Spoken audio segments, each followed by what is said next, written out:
बार बार बोलता हूं, लीडर को लीडर बनना पड़ेगा, ट्यूटर से नहीं चलता काम। ये ट्यूटर्ड स्टेटमेंट से नहीं चलता है काम, और वह भी ट्यूटर अगर कोई लीडर हो तो भी समझ में आता है। ये एनजीओ को लेकर के आ जाते हो, जिन एनजीओ को जिनको आता न पता न सता, कोई चीज जानकारी नहीं, वो आपको समझाते हैं और आप बोल करके सोचो I was shocked and shattered and shocked. अरे भाई शौक तो लगना ही था, जब पढ़ना ही नहीं पूरा तो शौक ही लगेगा, और क्या होगा। एक चर्चा आज सुबह से मैं देख रहा हूं कि चर्चा चल रही है कि ओबीसी का ध्यान नहीं रखा गया, ओबीसी की चिंता नहीं की गई, ओबीसी के बारे में कुछ सोचा नहीं गया। ठीक है, राजनीति में इस तरीके के वक्तव्य चलते हैं, और वक्तव्य चलते चलते यहां तक पहुंच गया कि 70 सेक्रेटरी में 3 ही शायद ओबीसी। अब मैं इसमें सिर्फ ज्ञानवर्धन करना चाहूंगा, मैं ज्ञानवर्धन करना चाहूंगा कि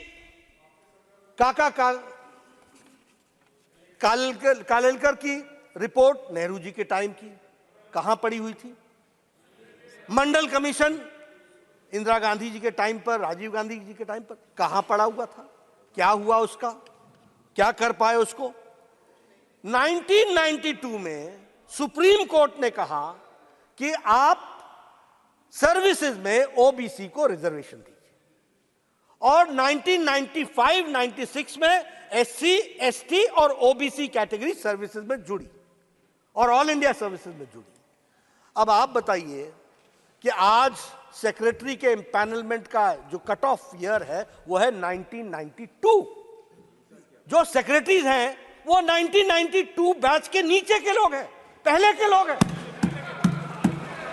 अब मैं आपसे पूछता हूं कि 2004 से 2014 तक कितने सेक्रेटरी ओबीसी थे और कहां थे वो ओबीसी के सेक्रेटरी, किस क्राइटेरिया में थे, जरा हमको इसका ज्ञानवर्धन कीजिए। देखिए, मैं बार बार बोलता हूं, लीडर को लीडर बनना पड़ेगा, ट्यूटर से नहीं चलता काम।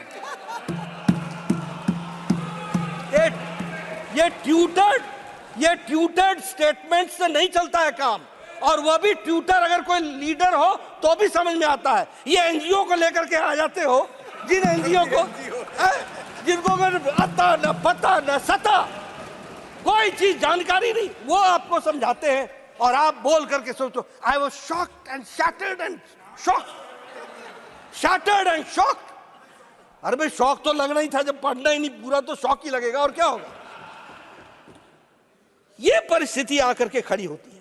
लेकिन मैं यहां यह बताना चाहूंगा,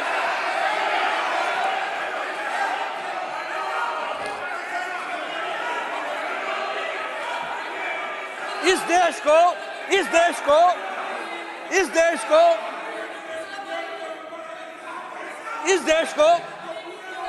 सर पॉकेट में हाथ रख करके बोला नहीं जाता है, सर पॉकेट में हाथ रख करके बोला नहीं जाता है, नो पार्लियामेंट्री एटिकेट्स नहीं है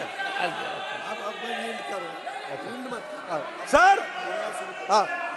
ये भारत में, आजाद भारत में ओबीसी की बात करते हैं, ओबीसी की बात करते हैं। भारत को पहला ओबीसी प्रधानमंत्री भारतीय जनता पार्टी एनडीए ने दिया, यह भी हमको ध्यान रखना। ये ओबीसी की बात करते हैं। मैं कांग्रेस की बात कर रहा हूं, कांग्रेस। और भैया मैं कांग्रेस की बात, कांग्रेस। दूसरा आज 27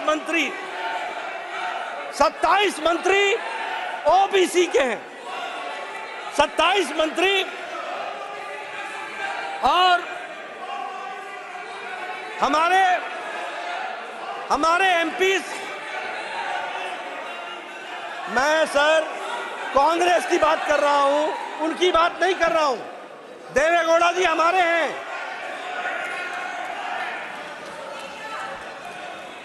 ओबीसी। मैं कांग्रेस की बात कर रहा हूं, Congress. I am not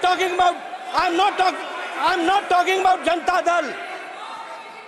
I am talking about Congress. That first Prime Minister has been given by NDA, OBC, that is Narendra Modi by NDA. Never Congress has given. मैं OBC,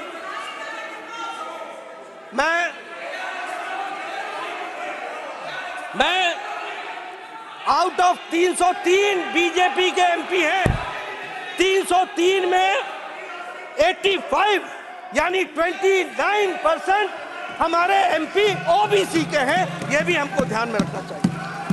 उसी तरीके से 1358 एमएलए में 27% ओबीसी के हैं, 27%। Out of 163 हमारे MLC जो हैं उसमें 40% ओबीसी के हैं।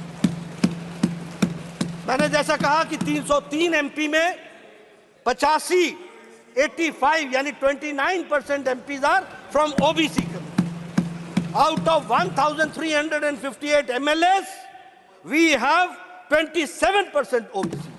And I repeat that among the MLCs 163 हमारे एमएलसीज हैं, जिसमें से 40% ओबीसी है। यह भी हमको ध्यान में रखना। इसलिए अगर कहा जाए, फिर मैं बोल रहा हूं, कांग्रेस की बात कर रहा हूं, कांग्रेस के जितने एमपी हैं उससे ज्यादा तो हमारे ओबीसी एमपी हैं। यह भी हमको ध्यान में रखना चाहिए, यह भी हमको ध्यान में रखना चाहिए। इसलिए ये और देखिए मैं सिर्फ लोकसभा की बात कर रहा हूं। अगर लोकसभा और राज्यसभा मिला ले तो आपसे कहीं ज्यादा हम निकल जाते हैं। यह भी आपको ध्यान रखना। इसलिए और आप ओबीसी की बात करें, आप ओबीसी की बात करें, जो एक बार नहीं अनेकों बार ओबीसी को गाली दे और एक बार नहीं अनेकों बार बोले मैं नहीं माफी मांगूंगा, ये इस तरह की बातचीत है। इसलिए मैं ये कहना चाहता हूं, सब लोगों का साथ मिलना चाहिए, सबकी सद्बुद्धि आए, सब लोग मिलकर के चलें, नारी सशक्तिकरण में अपने आप को जोड़ करके चलें और इस काम में अपना योगदान करें। और हम ओबीसी समर्थक होते हुए समाज को, सबको साथ लेकर के चलने की बात कहते हैं। इन्हीं शब्दों के साथ इसका मैं समर्थन करता हूं और सबसे समर्थन